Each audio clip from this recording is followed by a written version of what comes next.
Hello friends. आज booster dose में नेट्राम्यूर की बात करेंगे। वैसे बहुत बातें की जा चुकी है, सो कुछ प्रैक्टिकल पॉइंट्स हम डिस्कस करेंगे। गैलावर्डिन साहब ने नेट्राम्यूर के बारे में जो भी लिखा है उसमें सबसे पहला वर्ड है एफ्लिक्शन, मतलब दुखी, वेदना युक्त, यानी ये दुखी आत्मा। और एक बहुत ही बढ़िया वर्ड लिखा है कि no confidence on his own ability. उसके पास वो एबिलिटी वाला है, टैलेंटेड है, लेकिन कॉन्फिडेंस नहीं होता उसमें। और उसकी वजह बहुत सारी है, elements from abuse, elements from domination. तो ये सारी वजह की, ये इन सारी चीज़ों की वजह से कॉन्फिडेंस लूज़ हो जाता है। खासकर जिन पेरेंट्स में हमेशा झगड़े बना करते हैं, हमेशा झगड़ते रहते हैं, हार्मोनी नहीं होती है पेरेंट्स में, तो उन बच्चों पे जो इफ़ेक्ट होता है वो नेट्राम्यूर की तरफ लीड कर जाता है। फिर वो बच्चे कॉन्फिडेंस लूज़ कर देते हैं, क्योंकि वो एक दूसरे का गुस्सा भी कभी कभी बच्चों पे निकलता है, उनकी अच्छी बातों को भी रिजेक्ट किया जाता है, एलिमेंट फ्रॉम रिजेक्टेड बीइंग। तो ये रिजेक्शन उनको मिलता है, दिमाग ठिकाने होता नहीं है, बच्चा कुछ अच्छा करके आता है, कोई तारीफ़ नहीं, रिजेक्ट कर दिया जाता है। तो ये बच्चा रिजेक्शन का शिकार होते होते उसके अंदर एक फ़ियर पैदा हो जाता है। फ़ियर भी वही हो जाता है कि अभी मैं कुछ करूँगा, अभी मैं कुछ बताऊँगा, या अभी मैं कुछ बोलूँगा तो वापस रिजेक्ट कर दिया जाता है। चुप बैठ जा, चुप, गलत है ये। बच्चा जब कुछ कुछ माएँ होती है ना, बच्चा जब होमवर्क करता है, छोटा सा बच्चा है, अभी नया नया सीख रहा है, तो वैसे तो आदमी लाइफ के एंड तक सीखता रहता है कुछ ना कुछ, लेकिन जब ये बच्चा है, हर चीज़ उसे सीखनी है। अब ये होमवर्क करता है या कुछ सीखी हुई चीज़ को रिपीट करता है, लिखता है, और जो कुछ मदर्स होती है या फादर्स होते हैं ना, नो दिस इज़ रॉन्ग, सीधा उस पर हथौड़ा मार देते हैं, एडमोनिशन, ये गलत कर रहे हो। ऐसे करता है कोई, 2 लाइन में आना चाहिए वर्ड, तो उसकी, यानी उसके अंदर टैलेंट है, उसको आता है, उसकी एबिलिटी है वो लिखने की, लेकिन ये रिजेक्शन की वजह से वो अपना कॉन्फिडेंस गंवा बैठता है। फिर वो, जैसे उसको बच्चे को कोई टेबल बुलाया जाएगा ना, तो बच्चे ने अच्छे से रटा हुआ है, 2 2 ज़ा 4, 2 3 ज़ा 6, आराम से बोल पाता है, अकेला होता है। जब उसका टेस्ट लिया जाता है, चलो बोलो 2 का टेबल, तो 2 1 ज़ा 2, 2 2 ज़ा, अब ये यहाँ पे वो स्पेस देता है और उसकी आंखें टीचर या जो भी पूछ रहा है उसकी तरफ होगी। 4 उसके मुँह ज़ुबान पे है, लेकिन वो बोलने से कतरा रहा है कि अभी टीचर मना करेगा, गलत, अभी टीचर मुझे गलत बोलेंगे, या अभी मम्मी गलत बोलेगी, अभी पापा गलत बोलेंगे, डांट देंगे। तो वो कैसे बोलता है ना, 2 2 ज़ा, फिर आंखें उसकी उसकी तरफ होते, फो, फिर वो मुंडी हिलाता है ना, सही है, तो बोलते 4। तो कुछ बच्चे होते हैं ना जो बोलते हैं आता है, लेकिन जब टीचर का फॉर्मेशन आता है ना सामने वाले का कि बराबर है, मुंडी हिला के, तो वो फिर आगे बढ़ जाता है, 2 3 ज़ा सी सी, ऐसे बोलेगा, क्यों, डर है उसको। तो कुछ बच्चे क्लास में आंसर भी देते हैं ना ऐसा, तो उसको आता है कि चलो 2 10 ज़ा, बोलो जवाब दो, और 20, ऐसे, क्यों, है परफेक्ट, उसे भी मालूम है कि 2 10 ज़ा 20 होता है, लेकिन वो कॉन्फिडेंस गंवा चुका है रिजेक्शन की वजह से, डांट की वजह से। तो पेरेंट्स को जब बच्चा पैदा करना है ना, तो मैं तो हर एक को एडवाइस देता हूँ कि पेरेंटिंग को सीख लें, तभी बच्चे पैदा करें, वरना ना करें। और बच्चों को जब कोई मारता पीटता है तो मैं ओपनली नहीं देख, मेरा ये आदत है, तो ओपनली मैं बोल देता हूँ सबके बीच में थोड़ा ऑड भी लगता है कुछ लोगों को, तो मैं बोल देता हूँ उनको कि अगर बच्चों का ये सब बचपना नहीं बर्दाश्त होता है ना, तो बच्चे ना पैदा किया करें। तो ये एक जहालत होती है, काश के सारे लोग पेरेंटिंग सीख कर ही बच्चे पैदा करते, तो नेट्राम्यूर और कार्सिनोसिन और से बच्चे पैदा होना बंद हो जाते शायद। खैर, नेट्राम्यूर का एक मिजाज होता है, दुखी आत्मा है ना, वो बर्दाश्त जोक्स नहीं कर सकता। हमारे सामने अगर पेशेंट बैठा है और हम मस्ती मजाक करेंगे और हमें लगा कि मस्ती मजाक इससे बर्दाश्त नहीं है, तो उसके चेहरे पे नाराज़गी के भाव आते हैं, तो वो नेट्राम्यूर होने के पूरे चांसेस है। नेट्राम्यूर एक्सीडेंट प्रोन होता है, यानी कभी कभी हरी भी होती है उसको, यानी कहीं ना कहीं ठोकरें लगती है, कहीं ना कहीं गिरता रहता है। बाइक लेके जाएगा तो भी उसको कुछ ना कुछ हो जाएगा, साइकिल, मतलब उसकी हिस्ट्री में छोटे मोटे एक्सीडेंट्स बहुत ज़्यादा होते हैं। कभी हिस्ट्री के अंदर ये बताता है कि मेरा यहाँ एक्सीडेंट हुआ था, ये ऑपरेशन हुआ था, यहाँ गिरा था, यानी मल्टीपल इंसिडेंसेस हमको मिले। उस पर से ये हमें पता चले कि इसको कुछ ना कुछ कहीं ना कहीं होता रहता है, लगता रहता है, गिरता रहता है, पटकता रहता है, एक्सीडेंट करता रहता है, तो ये एक्सीडेंट प्रोन है।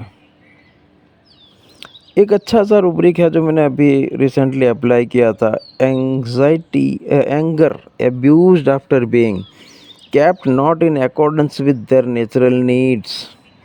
यानी जो नेचुरल नीड्स होती है ना, खाना पीना, यूरिन, पॉटी, ये जो नेचुरल नीड्स होती है वो उसका ख्याल नहीं रखा जाता है जब किसी का डोमिनेशन होता है, चाहे जॉब में हो या स्कूल में हो या पेरेंट्स की तरफ से हो, ट्यूशन क्लासेस में हो। कुछ टीचर होता है, नहीं अभी नहीं पैसा, अभी भी यूरिन करने नहीं जाना है, इतना वर्क करके फिर जाओ। तो एक बस ड्राइवर था मेरे पास, दवाई लेने के लिए आया था, तो उसने बताया कि एक्चुअली हमारा शेड्यूल ऐसा बना देते हैं ना, कम वक्त ऐसा रूट मुझे दिया हुआ है कि वहाँ से निकलने के बाद 3 घंटे के बाद ही हम यहाँ पे पहुँचते हैं, फिर हम ये कर सकते हैं, पेशाब करने का भी वक्त नहीं होता, ऐसा शेड्यूल मेरा बनाया हुआ है। तो ये गुस्सा था उस पर, तंत्र पे गुस्से था वो। तो ये उसकी नेचुरल नीड्स जो है, यूरिन करने, अगर यूरिन करने जाएगा 5 मिनट बिगड़ जाएगा, और यहाँ पे शेड्यूल ऐसा, वहाँ से बस का उठना इस टाइम पे और यहाँ पे रीच होना इस टाइम पे, तो वो उस शेड्यूल के मातहत ना वो खा पाता था, ना चाय पी पाता था, ना यूरिन करने जा पाता था। एक बार बस में सेल मार दिया, फिर 3 घंटे चाहे उसकी कोई भी ज़रूरत पेश आए उसे उसको दबाना है। तो ये anger abused after being kept not in accordance with their natural needs, anxiety alternating with indifference, ये रूब्रिक हम बार बार यूज़ कर चुके हैं कि पेशेंट को टेंशन आ जाता है बीमारी का, जब जब कोई तकलीफ़ होती है आराम से फटाक से दवाई लेने आता है, दवाई भी रेगुलर करता है, और जैसा अच्छा हुआ बिल्कुल भूल जाना, जैसे कुछ है ही नहीं, बीमारी की तरफ जैसे कुछ रुझान ही नहीं है। तो ये पेशेंट खुद भी बताता है या सराउंडिंग्स वाले बताएंगे।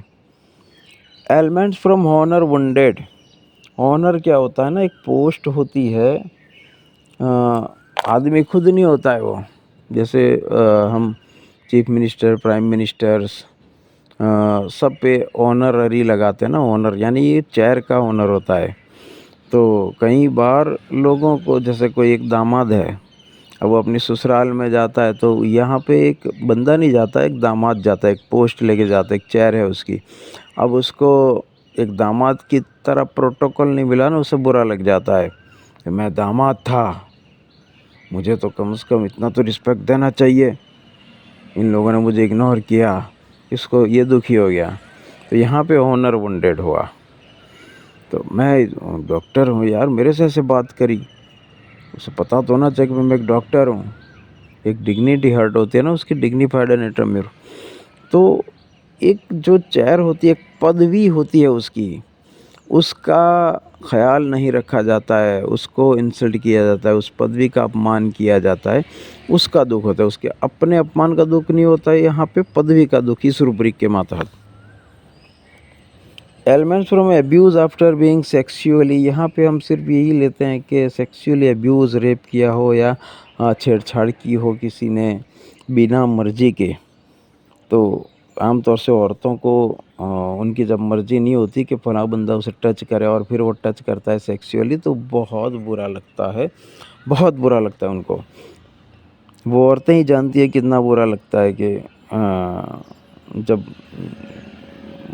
किसी से बिल्कुल टच का मन नहीं होता है और वो टच करता है, चाहे वो हस्बैंड ही क्यों ना हो। तो एक तो ये फीलिंग है। दूसरा एक सेक्सुअली मतलब जेंडर से रिलेटेड है। जैसे घर में 2 भाई है, 2 बहनें हैं, अब बहनों से ज़्यादा कि तुम लड़कियां हो, तुमको इतना तो करना पड़ेगा, और वही बात में लड़कों को छूट दी जाती है। लड़का बाहर बैठने जाएगा, लड़कियों को नहीं दिए, नहीं तुम अलाउड नहीं हो, तो उनको फील होता है कि आज हम लड़कियां हैं इसलिए हमें इतना अब्यूज़ होना पड़ता है, तब भी हम ये रूब्रिक लेंगे।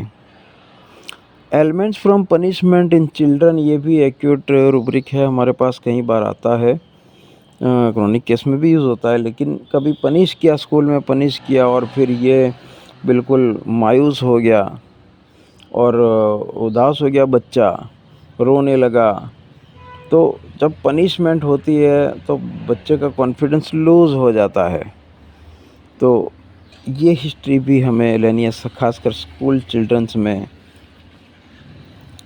Absorb become of him as to what would, खोया खोया रहता है, घंटों तक खोया रहता है कि मेरा क्या होगा, मेरा क्या होगा, ये ख्याल आते हैं। Caressed being aversion to being caressed by strangers, और caressed being aversion to personal rubric भी है। ये उससे हम जोड़ेंगे पीटी, सॉरी, जब पीटी करता है तो उसे अच्छा नहीं लगता है ना, वीपिंग पीटीड व्हेन, ऐसा कोई रूब्रिक है, यानी नेटरम्यूर को अच्छा नहीं लगता है। उसके बारे में मेरा एक वीडियो है नाभा में अनु मैम के, वहाँ हम जब गए थे तो ब्रेकफास्ट पे हमने रिकॉर्ड किया हुआ था। उसमें जो प्रेगनेंसी वाइल है ना, इंडिग्नेशन प्रेगनेंसी वाइल को मैंने अच्छा खुल के समझाया हुआ है, वो वीडियो भी ज़रूर देख लें। जब हम क्वेश्चनरी कर रहे होते हैं तो पेशेंट, कभी कभी हम कोई ऐसी दुखती रग पे पैर दबा देते हैं या कोई ऐसी बात आती है, पेशेंट का गला भर आता है, वो जवाब नहीं दे पाता, उस वक्त हम ये रूब्रिक अप्लाई करते हैं, answering unable to answer hurt emotionally when. एक और rubric anxiety new things when seeing, उसको हम ऐसे लेते हैं कि जब कोई बॉडी में ऐसी कोई चीज़ आती है जिसको पेशेंट यूँ कहता है कि साहब ये नई चीज़ है, ये पता नहीं क्या है, ये कोई नई चीज़ पैदा हुई है, एक फुंसी फोड़ा हुआ, अब साहब ये क्या है, ये तो बिल्कुल ये कोई नई चीज़, मैंने देखा नहीं कभी, मुझे ऐसा हुआ नहीं, ये नई चीज़ है। तो anxiety new things when seeing, तब उसे टेंशन आ जाता है कि ये क्या चीज़ खड़ी हो गई, ये कौन सी बीमारी खड़ी हो गई, तो उसके लिए न्यू थिंग है, उसके बॉडी के लिए न्यू थिंग है। तो ये नेटरम्यूर के कुछ ग्लिम्स थे। ये बहुत बड़ी रेमेडी है, घंटों भर लेक्चर दिए जा सकते हैं, उसके बारे में कभी डिस्कस करेंगे हमारे किसी कोर्सेस में।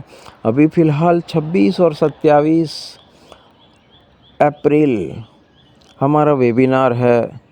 फ्राइडे को 26 को मैं डॉक्टर हारून शेख गुजरात से, और 27 को डॉक्टर अनु कौशल मैम नाभा से 2 लेक्चर्स है, और उसमें हम ऐसे केसेस शेयर करने जा रहे हैं जो क्विकली हमने सॉल्व किए हैं, कम वक्त में सॉल्व किए हैं, कम वक्त में उसका प्रिस्क्रिप्शन कैच किया है हमने। तो उस आर्ट को हम शेयर करने जा रहे हैं, और बड़े अच्छे अच्छे केसेस हैं। आप ज़रूर रजिस्टर कराइए। डॉक्टर अशोक अवधिया जी से अभी 4 दिन बाकी, 3 दिन बाकी रह गए हैं। एज़ अर्ली एज़ पॉसिबल आप रजिस्टर करवाइए। तो ये हम एवरी 3 मंथ्स पे आते हैं ये क्विक केसेस के वेबिनार के लिए। तो इस 3 महीनों में हमारे जो ऐसे केसेस हैं जिससे हम बहुत कुछ सिखा सकते हैं या लोगों को बहुत अच्छा सीखने को मिल सकता है। ऐसे केसेस हम चुन लेते हैं जो कि ईज़ी भी होते हैं। तो ऐसे केसेस चुनकर हम इस वेबिनार में प्रेज़ेंट करते हैं ताकि लोग मैक्सिमम सीख सकें। तो I most welcome all of you in this webinar. Thank you very much.